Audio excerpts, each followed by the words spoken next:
Charis Abalos, masipag, matalino, makatao at huwaran ng mga kabataan. Sa kanyang pamumuno bilang City Councilor, nailinsad ang mga proyekto at programa na direktang tumutulong sa kaunlaran ng bawat Mandalenyo.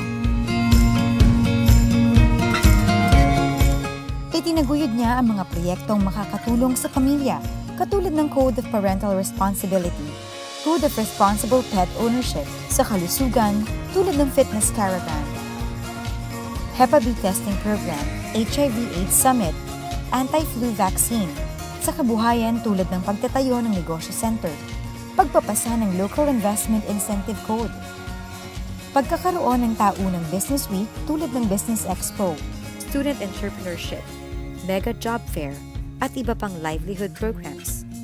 Sa 9th Council, naipasa niya ang 29 na ordinansa at 79 na resolusyon, Code of Parental Responsibility, Code of Responsible Pet Ownership, Establishment of Negosyo Center, Local Investment Incentive Code, Anti-Discrimination Ordinance para maprotektahan ang karapatan ng LGBT, at Medicine and Vitamins Grant para sa mga senior citizens. Kabilang din ang mga resolusyon na sumusuporta sa Anti-Discrimination Resolution ng United Nations, pagtitipid ng kuryente sa mga pampublikong institusyon, pagsugpo sa HIV/AIDS.